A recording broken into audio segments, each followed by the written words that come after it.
से महालक्ष्मी व्रत की शुरुआत हो रही है और लगातार 16 दिनों तक महिलाएं इस व्रत का विधान करती हैं।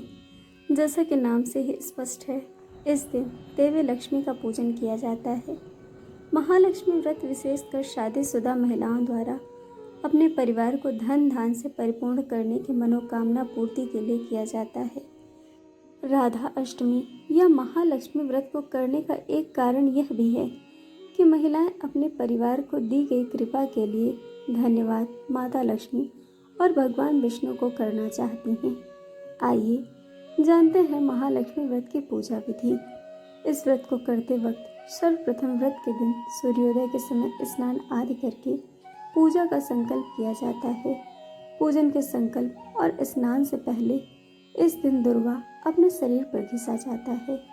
संकल्प लेते समय व्रत करने वाली महिला अपने मन में यह निश्चित करती है कि माता लक्ष्मी, मैं आपका यह व्रत पूरे विधि विधान से करूंगी। मैं इस व्रत के हर नियम का पालन करूंगी। वो कहती है कि माता लक्ष्मी मुझ पर कृपा करें कि मेरा यह व्रत बिना किसी विघ्न के पूर्ण हो जाए। इस संकल्प के बाद एक सफ़ेद डोरे में 16 गठान लगाकर उसे हल्दी से पीला किया जाता है और फिर उसे व्रत करने वाली महिला द्वारा अपनी कलाई पर बांधा जाता है। अब पूजन के वक्त एक पटे पर रेशमी कपड़ा बिछाया जाता है। इस वस्त्र पर लाल रंग से सजी हुई लक्ष्मी माता की तस्वीर और गणेश जी की मूर्ति रखी जाती है। कुछ लोग इस दिन मिट्टी से बने हाथी की पूजा भी करते हैं। अब मूर्ति के सामने पानी से भरा कलश स्थापित करते हैं और इस कलश पर अखंड ज्योत प्रज्वलित करते हैं। इसकी पूजा सुबह और शाम के वक्त की जाती है और पूजन के प्रथम दिन पीले धागे में 16 गांठ लगाकर इसे घर के हर सदस्य के हाथ में बांधा जाता है और पूजन के बाद इसे लक्ष्मी जी के चरणों में चढ़ाया जाता है। व्रत के बाद ब्राह्मण को भोजन कराया जाता है और दान दक्षिणा दी जाती है। इस सब के बाद लक्ष्मी जी से व्रत के फल की प्राप्ति की प्रार्थना की जाती है। आइए अब सुनते हैं महालक्ष्मी की व्रत कथा या कहानी। इस व्रत के संदर्भ में कई कथाएं प्रचलित हैं। यहाँ हम 2 कथाओं का वर्णन सुनेंगे। प्रथम कथा के अनुसार बात बहुत पुरानी है। एक गांव में एक ब्राह्मण रहता था। वह ब्राह्मण नियमानुसार भगवान विष्णु की पूजन प्रतिदिन करता था। उसकी भक्ति से प्रसन्न होकर भगवान विष्णु ने उसे दर्शन दिए और इच्छानुसार वरदान देने का वचन दिया। ब्राह्मण ने माता लक्ष्मी का वास अपने घर में होने का वरदान मांगा। ब्राह्मण के ऐसा कहने पर भगवान विष्णु से कहा, यहाँ मंदिर में रोज एक स्त्री आती है और वह यहाँ गोबर के उत्पले थापती है। वही माता लक्ष्मी है। तुम उन्हें अपने घर में आमंत्रित करो। देवी लक्ष्मी के चरण तुम्हारे घर में पड़ने से तुम्हारा घर धन धान्य से भर जाएगा। ऐसा कहकर भगवान विष्णु अदृश्य हो गए। अब दूसरे दिन सुबह से ही ब्राह्मण देवी लक्ष्मी के इंतजार में मंदिर के सामने बैठ गया। जब उसने लक्ष्मी जी को गोबर के ऊपर थापते हुए देखा तो उसने उन्हें घर पधारने का आग्रह किया। ब्राह्मण की बात सुनकर लक्ष्मी जी समझ गई कि उसको यह बात विष्णु जी ने कही होगी।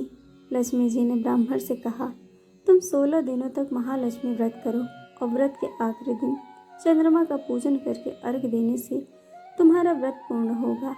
ब्राह्मण ने भी महालक्ष्मी के कहे अनुसार व्रत किया और देवी लक्ष्मी ने भी उसकी मनोकामना पूर्ण की और उसके घर में अपने चरण रखे। उसी दिन से यह व्रत श्रद्धा से किया जाता है। द्वितीय कथा के अनुसार एक बार हस्तिनापुर में महालक्ष्मी व्रत के दिन गांधारी ने नगर की सारी स्त्रियों को पूजन के लिए आमंत्रित किया, परंतु उन्होंने कुंती को आमंत्रित नहीं किया। गांधारी के सभी पुत्रों ने पूजन के लिए अपनी माता को मिट्टी लाकर दी और इसी मिट्टी से एक विशाल हाथी का निर्माण किया गया और उसे महल के बीच में स्थापित किया गया। नगर की सारी स्त्रियां जब पूजन के लिए जाने लगी तो कुंती उदास हो गई। जब कुंती के पुत्रों ने उनकी उदासी का कारण पूछा तो उन्होंने सारी बात बताई। इस पर अर्जुन ने कहा, माता आप पूजन की तैयारी कीजिए, मैं आपके लिए हाथी लेकर आता हूँ। ऐसा कहकर अर्जुन इंद्र के पास गए और अपनी माता के पूजन के लिए ऐरावत को ले आए। इसके बाद कुंती ने सारे विधि विधान से पूजन किया और जब नगर की अन्य स्त्रियों को पता चला कि कुंती के यहाँ इंद्र के इरावत हाथी आया है, तो वे भी पूजन के लिए उमड़ पड़ी और सभी ने सविधि पूजन संपन्न किया। ऐसा कहा जाता है कि इस व्रत की कहानी 16 बार कही जाती है और हर चीज़ या पूजन की हर सामग्री 16 बार चढ़ाई जाती है। अब आगे हम जानेंगे महालक्ष्मी व्रत की उद्यापन विधि। व्रत के उद्यापन के दिन एक सोपड़ा लेते हैं। इस सोपड़े में 16 श्रृंगार के सामान लेकर इसे दूसरे सोपड़े से ढक देते हैं। अब 16 दिए प्रज्वलित करते हैं। पूजन के बाद इसे देवी जी को स्पर्श कराकर दान करते हैं। व्रत के बाद चंद्रमा को अर्घ देते हैं और लक्ष्मी जी को अपने घर पधारने का आमंत्रण देते हैं। माता लक्ष्मी को भोग लगाते समय ध्यान रहे, माता के भोजन में लहसुन प्याज से बना भोजन वर्जित है। माता के साथ साथ उन सभी को भी भोजन दें जिन्होंने व्रत किया है। भोजन में पूरी, सब्जी, खीर, रायता आदि विशेष रूप से होता है। पूजन के बाद भगवान को भोग लगी हुई थाली गाय को खिलाते हैं और माता को चढ़ा हुआ श्रृंगार का सामान दान करते हैं। तो यह रही महालक्ष्मी व्रत की कथा, उद्यापन विधि एवं पूजन विधि। दोस्तों, आपको कथा कैसी लगी यह हमें कमेंट करके ज़रूर बताइएगा और चैनल को सब्सक्राइब, वीडियो को लाइक शेयर करना बिल्कुल मत भूलिएगा। वीडियो देखने के लिए आप सभी को बहुत बहुत धन्यवाद। जल्द मिलेंगे एक और नई कहानी के साथ।